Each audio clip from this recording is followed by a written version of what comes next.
देखिए, इस समय की सबसे बड़ी खबर से आपको रूबरू करा दे कि उमाकांत रजक ने अपनी लंबी खामोशी तोड़ दी है। जी हाँ, सही सुना आपने। उमाकांत रजक ने अपनी खामोशी तोड़ दी है और पहले गठबंधन के बैठक में ही उन्होंने अमर बावरी पर जोरदार प्रहार किया है। चंदन क्यारी को ये संकल्प लेना है, ये गोगो योजना नहीं है चंदन क्यारी में। ये भारतीय जनता पार्टी जो योजना लाया है, ये अमर बावरी गोगो है। उमाकांत रजक ने अपनी पहली ही बैठक में जमकर दहाड़ मारी है और अमर बावरी पर बड़े बड़े वार करते हुए साफ साफ कहा है कि ये गोगो दीदी योजना नहीं, अमर बावरी गोगो है। यानी अमर बावरी अब चंदन क्यारी से जाने वाले हैं। उन्होंने 10 साल में चंदन क्यारी का 10 हाल करके रखा है और जनता इस बार इसका जवाब देने जा रही है चंदन क्यारी में। समझ लीजिए कि आप ये समझिए गोगो नहीं है, ये अमर बावरी गोगो मैंने अमर बावरी जाओ। तो उसको जैसे आपको भेजना है वही रणनीति और वही समझ करके यहाँ से जाना है। उमाकांत रजक के द्वारा पूछे गए प्रश्नों का क्या जवाब अमर बावरी देते हैं। बहुत जल्द अमर बावरी की उन बातों को भी हम सुनाएंगे, लेकिन फिलहाल आपको चंदन क्यारी लेके चलते हैं जहां पर उमाकांत रजक गठबंधन की बैठक को संबोधित कर रहे हैं। अब हम एक बात कहना चाहते हैं, ये चंदन क्यारी का महान देवतुल्य जनता ने हमें 2009 से 14 के बीच हमें प्रतिनिधित्व करने का मौका दिया और 2009 से पहले चंदन क्यारी का क्या हालात था आपसे छुपा हुआ नहीं है। आप इन हालातों को देखे हैं अपने नजदीक से, अपने नजरों से। और जब 2009 में हमें आप प्रतिनिधित्व करने का मौका दिए, हम चंदन क्यारी में एक नया चंदन क्यारी का बनाने का स्वरूप गढ़ने का काम किए हैं। और 2014 में चुनाव मेरा हारने के बाद ये महाशय जीत कर आए, 5 साल मंत्री रहे और अभी प्रतिपक्ष के नेता हैं। अभी एक टुनकुटार के सामने हम एक पुल बनाए थे पीडब्ल्यूडी विभाग से विशेष करके, अभी इसका संपर्क पथ नहीं बन पाया। आप 10 साल में क्या काम किया आप इसी से आकलन कर सकते हैं। कुछ नहीं काम किया, लेकिन फेसबुक ने और ये ट्विटर में ये लोग बड़ा उछल उछल कर बात बोलता है। काम किया है। लेकिन हम ये जानते हैं कि हमारे चंदन क्यारी में सभी मेहनतकश किसान लोग हैं और ये लोग फेसबुक कम देखता है। 80% लोग फेसबुक कम देखता नहीं है, 80% 20% लोग फेसबुक देखता है।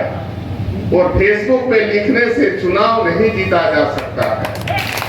जमीन पर काम करने वाला व्यक्ति को जनता चुनता है और इस अमर बावरी को चंदन क्यारी की जनता ने 10 साल दिया और चंदन क्यारी को 10 साल कर दिया। आज गरीब गुरबों का काम सबसे पहला काम और सबसे अधिक काम कहाँ होता है? गरीब गुरबों का सबसे अधिक काम वो सबसे अधिक जरूरत पड़ता है ब्लॉक में। आज गरीब आदमी जाता है ब्लॉक के अंदर कोई भी काम लेके, अगर आपका बेटा अगर पढ़ लिख के मैट्रिक पास किया, किसी का बेटा आईए पास किया, किसी का बेटा बीए पास किया, अगर वो आवासीय जाति बनाने जाएगा तो सबसे पहले यहाँ का अधिकारी आपको बोलेगा पैसा दीजिए तब आपका काम होगा। आप समझ सकते हैं कि कितना भ्रष्टाचार और कितना घूसखोरी का आलम है।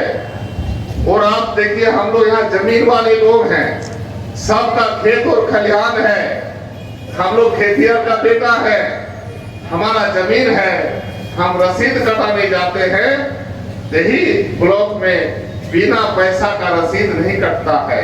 तो इसका देन किसका है? ये देन अमर बावरी का है। आप याद करिए वो दिन कि अमर बावरी राजस्व मंत्री हुआ करता था, अभी प्रतिपक्ष का नेता है। यहाँ के चंदन क्यारी की जनता को बड़ा आशा हुआ, हमें भी बड़ा आशा हुआ कि चंदन क्यारी का लड़का जीत के गया है और तुरंत राजस्व मंत्री बना। हमें भी लगा कि हमारा जो मूल समस्या है सर्वे सेटलमेंट का, ये सर्वे सेटलमेंट का समस्या का समाधान होगा।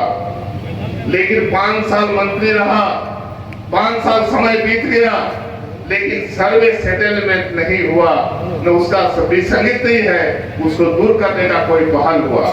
लेकिन 2019 के चुनाव के 6 महीना पहले ये बरमसिया में मीटिंग करता है और वहां लोगों को भरवाने के लिए बोला आया रुड़की का IITM लोग आएगा और सैटेलाइट से जो है सर्वे होने का काम होगा। आप चंदनकारी के लोग हैं, चंदनकारी के सभी चीजों को जानते हैं, देखते हैं। क्या सर्वे सेटलमेंट रुड़की के लोगों ने किया सैटेलाइट से? इसी का जवाब आपको 2024 का चुनाव में 20 तारीख को देना है। और इसने कहा इस चंदनकारी के लोगों को भरवाने के लिए यहाँ रंगा मेटिया में हम लोग फूड प्रोसेसिंग प्लांट लगाने का काम करेंगे। आज फूड प्रोसेसिंग प्लांट कहाँ है?